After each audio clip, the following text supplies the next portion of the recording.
Hello friends, welcome all on કૃષિ ભંડોળ and good morning all of you.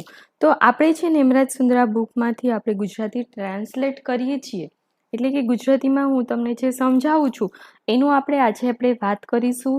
આપણે આગળનું જે લેક્ચર હતો કે જેમાં જોયું હતું આપણે હિસ્ટોરિકલ ઇવેન્ટ એટલે કે જે ઐતિહાસિક મોડર્ન કૃષિ છે એના વિશેની આપણે વાત કરેલી હતી. તો હવે આપણે ટાઈમ પીરિયડ વાઇઝ જેવી રીતના નેમરાજ સુંદરા બુકમાં આપેલું છે એ સેમ એ બુકમાં જે છે એમ જ આપણે કન્ટિન્યુ કરીએ. તો ફર્સ્ટ આપણે લાસ્ટ ટાઈમ આપણે જે જોયેલું હતું FRI છે, ત્યારબાદ હતું પૂર્ણિમા કે જે ઇન્ડિયન મિટ્રોલોજીકલ ડિપાર્ટમેન્ટ આવેલો હતો. હવે આપણે સ્ટાર્ટ કરીએ ઇવેન્ટમાં. તો 1903 એટલે કે 1903 છે કે જ્યાં મોડેલ વિલેજ એટલે રૂરલ રિકન્સ્ટ્રક્શન કે જે સ્કીમ હતી કોને લોન્ચ કરેલી હતી. આ જે સ્કીમ છે એમાંથી ઘણી વખત ક્વેશ્ચન પૂછાય છે. તો એ હતા ડેનિયલ હેમિલ્ટન. કોણ હતા? Daniel Hamilton. અને એને કઈ કરી હતી? મોડેલ વિલેજ યોજના. મોડેલ વિલેજ આપણે એક બનાવી દઈએ કે જેથી આપણને ઈઝી રહે.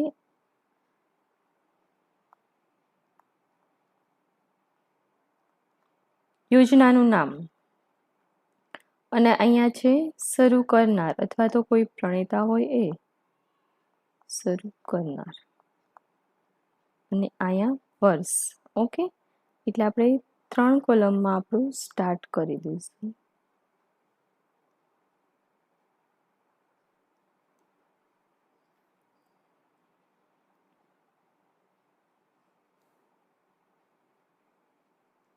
ત્યારબાદ આપણે જોઈએ તો 1920નો સમયગાળો હતો અને આ જે સમયગાળો હતો કે જ્યારે ગુડગાંવ પ્રોજેક્ટ છે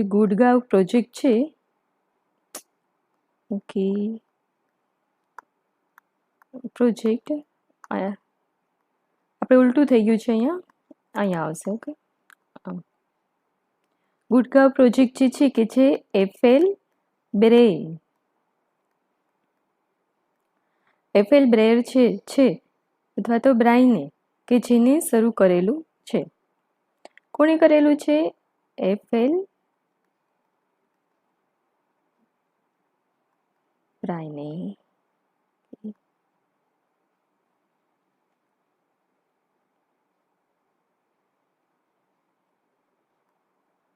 એફએલ બ્રાઇન.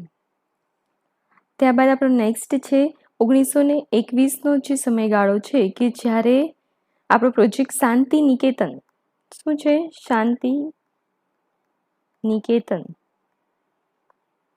અને આ જે શાંતિ નિકેતન જે પ્રોજેક્ટ છે કે જે રવિન્દ્રનાથ ટાગોરે શરૂ કરેલો છે. કોણે?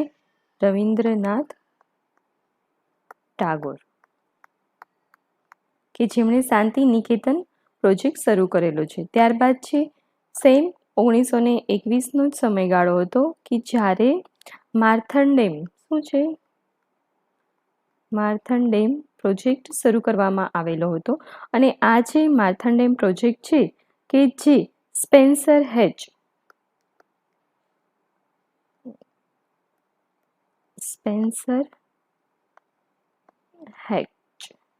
કે જેમના દ્વારા શરૂ કરવામાં આવેલો હતો. ત્યારબાદ સેમ 1921નો જ સમયગાળો હતો કે જ્યારે સેવાગ્રામ પ્રોજેક્ટ જે છે કે જે મહાત્મા ગાંધીજીએ શરૂ કરેલો છે. કોને શરૂ કરેલો છે? મહાત્મા ગાંધીજી. ત્યારબાદ આપણે જો વાત કરીએ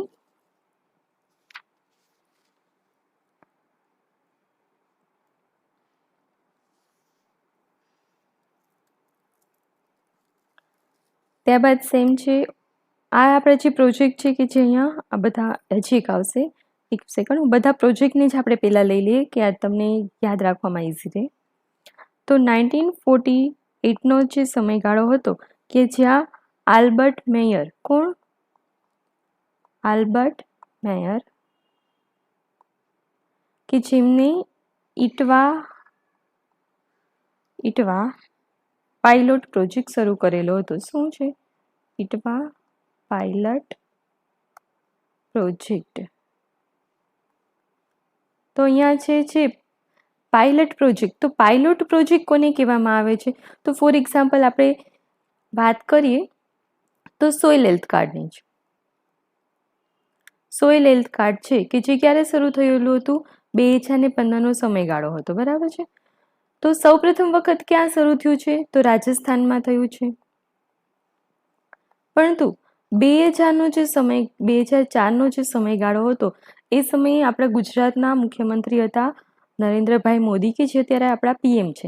તો એમને સૌપ્રથમ વખત આનો ખ્યાલ રજૂ કરેલો હતો અને એને એક સ્મોલ સ્કેલમાં લાગુ કરેલો હતો ગુજરાતમાં, કે સોઇલ ટેસ્ટિંગ કરવાનું, આ પછી એમાં કેટલા અલગ અલગ ન્યુટ્રિશન છે ને જે પોષક તત્વો જે છે એને આપણે પૃથ્થકરણ કરવાનું એક ખ્યાલ રજૂ કર્યો હતો.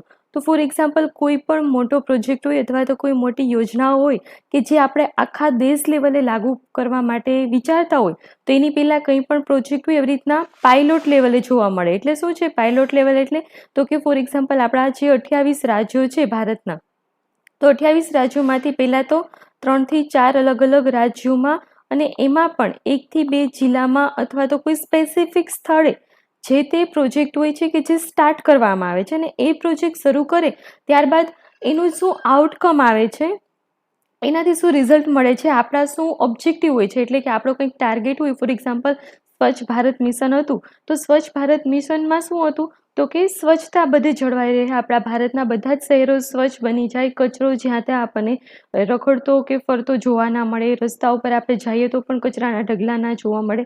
એ એક એમ હતો કે એવું કશું આપણને જોવા મળવું ના જોઈએ. તો એ માટે શું કરવાનું હોય? તો કે જે તે એક રાજ્ય છે એનો એક, ફોર એક્ઝામ્પલ આપણે ગુજરાત રાજ્યની વાત કરીએ તો ગુજરાત રાજ્યમાં આપણું જે સુરત સિટી છે કે જે સ્વચ્છતામાં ફર્સ્ટ ક્રમે આવતું હોય છે. તો એવું પણ બની શકે કે એ લોકોએ સ્ટાર્ટિંગમાં સુરત જે છે કે જ્યાં પાયલોટ પ્રોજેક્ટ સ્ટાર્ટ કરેલો હોય. એટલે પાયલોટ પ્રોજેક્ટ સ્ટાર્ટ કર્યો મતલબ શું? તો કે એ સુરતનો જે વિસ્તાર છે કે જ્યાં સ્વચ્છતા કેવી રીતે જળવાઈ શકે, આપણે એના માટે શું પગલાઓ ભરવા જોઈએ, એ બધું પ્રાઇમરી લેવલે સ્ટાર્ટ કરે. અને ત્યારબાદ જો એ પ્રોજેક્ટ આપણને સક્સેસફુલ થયેલો જણાય તો શું થાય પછી? તો કે આખા દેશમાં લાગુ કરવામાં આવે. અને આ વસ્તુ પાયલોટ પ્રોજેક્ટ કરવાનો મેઇન એમ શું છે? તો કે પાયલોટ પ્રોજેક્ટ આપણે જે નાના સ્કેલ ઉપરથી કરેલો હોય તો આપણે જે ખર્ચ એમાં થતો હોય, ત્યારબાદ એનું આપણને જે આઉટકમ મળતું હોય અને ત્યારબાદ આપણા જે ઓબ્જેક્ટિવ હોય અથવા તો કંઈ પણ આપણા જે ગોલ હોય કે જે ફૂલફિલ થાય છે કે નહીં, એ બધાનું એનાલિસિસ થતું હોય. શું થતું હોય છે? એનાલાઇસિસ. અને ત્યારબાદ આપણે આખા દેશ લેવલે લાગુ કરતા હોય છે કે જેથી આપણો દેશના જે સંસાધનો છે, જે પૈસા છે, જે પણ લેબર ફોર્સ એમાં વર્ક કરતું હોય, જે કામદારો હોય, કે જે આપણું કહેવાય ને કે એક વ્યર્થ ના જાય પરંતુ આપણે સક્સેસફુલી આપણો પ્રોજેક્ટ ચલાવી શકીએ. એટલા માટે આવી રીતના કેટલી બધી સરકારની યોજનાઓ હોય છે કે જે પહેલાં પાયલોટ પ્રોજેક્ટ જ સ્ટાર્ટ કરવામાં આવતી હોય છે.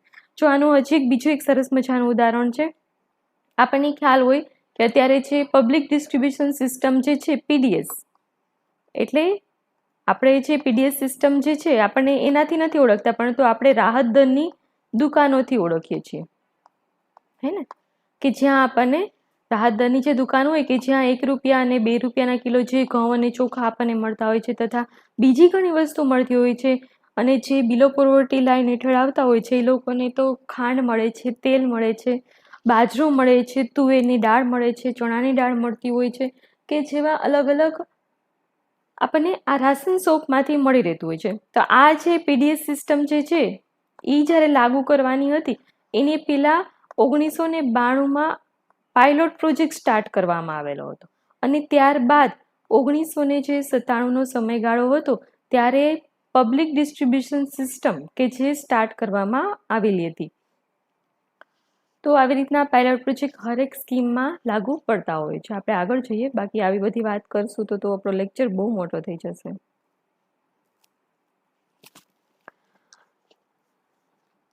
ત્યારબાદ જો બીજું એક અગત્યનું છે 1948. તો આ 1948નો જે સમયગાળો હતો કે જ્યારે general agreement of tariff and trade, શું છે? ગેટ, જનરલ એગ્રીમેન્ટ એટલે શું હોય છે? આપણે કંઈ કરારો કરીએ એને એગ્રીમેન્ટ કહીએ છીએ, બરાબર?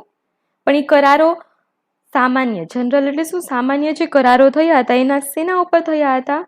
ટેરિફ અને ટ્રેડ ઉપર, એટલે કે વેપાર ઉપર જે પણ કરારો થયા કે જેને ગેટ તરીકે આપણે ઓળખીએ છીએ, ને આ જ જે ગેટ છે general agreement tariff and trade, કે જે બાદમાં WTO બનેલું છે. શું બનેલું છે? WTO. અને આ ઉરુગ્વે રાઉન્ડમાં બનેલું છે. અલગ અલગ રાઉન્ડ છે કે જ્યારે, અને આ ક્યારે બન્યું છે? તો કે 1 જાન્યુઆરી 1995. આ બધી ઇન્ફોર્મેશન તમે યાદ રાખજો, આપણને પૂછાઈ શકે છે આમાંથી ક્વેશ્ચન. લાસ્ટ ડિગ્રી આસિસ્ટન્ટમાં પણ પૂછેલા છે ગેટ અને WTOમાંથી. તો વર્લ્ડ ટ્રેડ ઓર્ગેનાઇઝેશન છે, અને આ જે વર્લ્ડ ટ્રેડ ઓર્ગેનાઇઝેશન છે એનું મેઇન ફંક્શન શું હોય છે? તો કે જે WTO છે એ કોઈ પણ દેશ હોય, ફોર એક્ઝામ્પલ આ ભારતની આપણે વાત કરીએ અને અહીંયા આપણે ચાઇનાની વાત કરીએ, અથવા તો પાકિસ્તાનની વાત કરીએ, અથવા તો અમેરિકાની વાત કરીએ.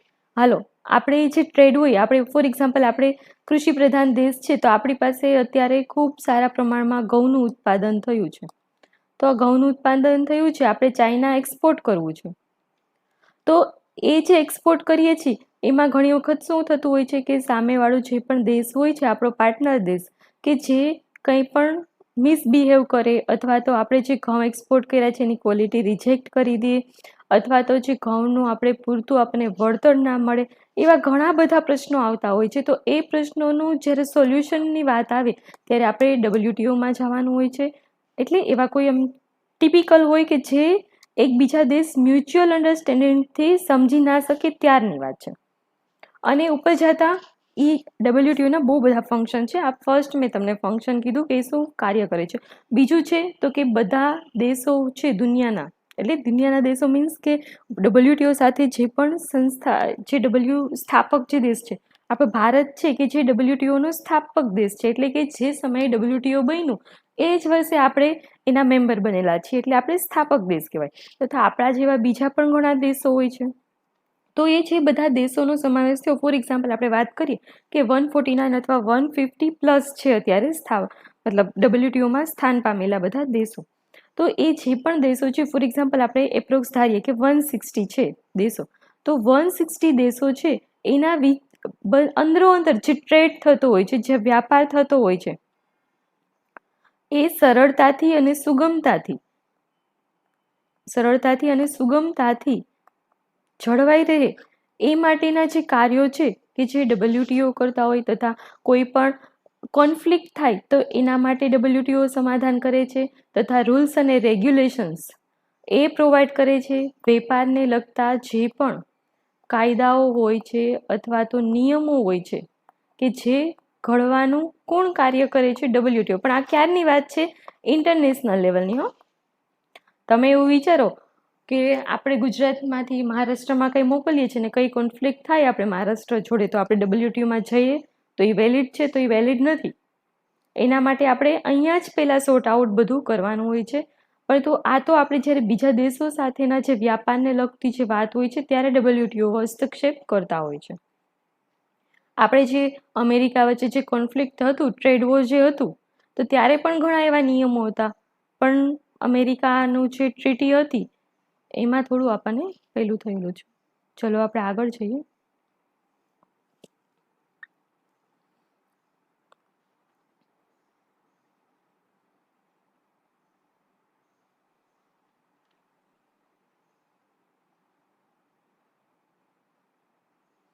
ત્યારબાદ છે 2 ઓક્ટોબર 1953. તો શું છે? નેશનલ એક્સટેન્શન સર્વિસીસ, એટલે કે જે રાષ્ટ્રીય પ્રસાર સેવા. શું છે? રાષ્ટ્રીય પ્રસાર અથવા તો વિસ્તરણ સેવા છે કે જેની શરૂઆત 1953માં થયેલી છે. આ પણ ઇમ્પોર્ટન્ટ છે.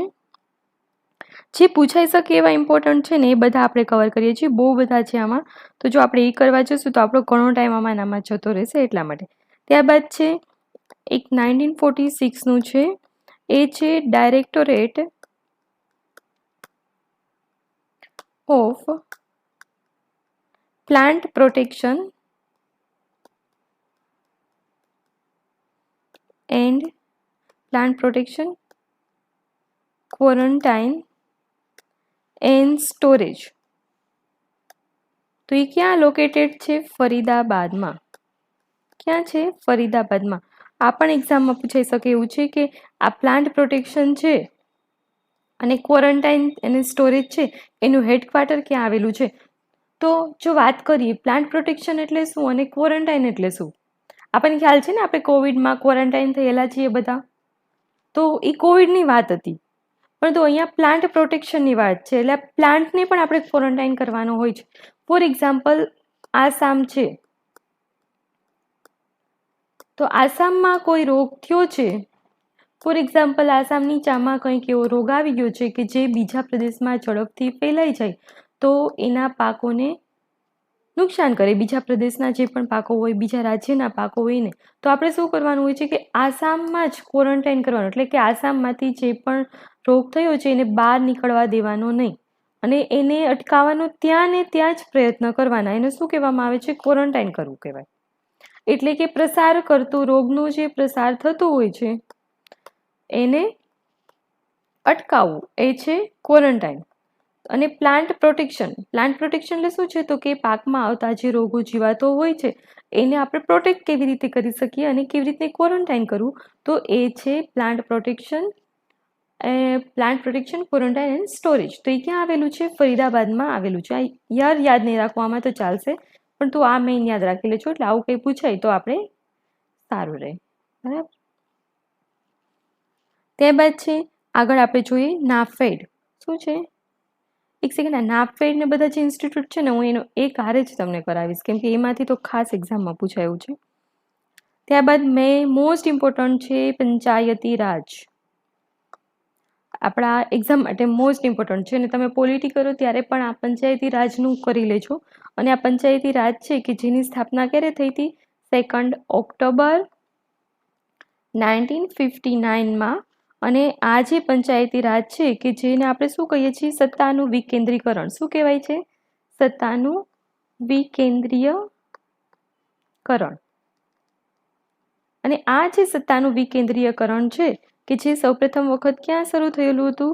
રાજસ્થાનના નાગોર જિલ્લામાં. અને આપણું જે ગુજરાત રાજ્ય છે કે જેમને 8મો ક્રમ ધરાવે છે પંચાયતી રાજનો અમલ કરવામાં. શું કરવામાં? પંચાયતી રાજનો અમલ કરવામાં. ત્યારબાદ પંચાયતી જે રાજ છે એ 73મો બંધારણીય સુધારો થયો હતો કે જેમાં પંચાયતી રાજનો ઉમેરો કરવામાં આપણે આવેલો હતો. અને આ જે લાગુ ક્યારે પડ્યું હતું? 1994માં. 1993 છે કે જ્યારે એક્ટ પસાર થયો હતો અને 1994માં આપણે લાગુ પડેલું હતું. તો આ વાત થઈ પંચાયતી રાજની.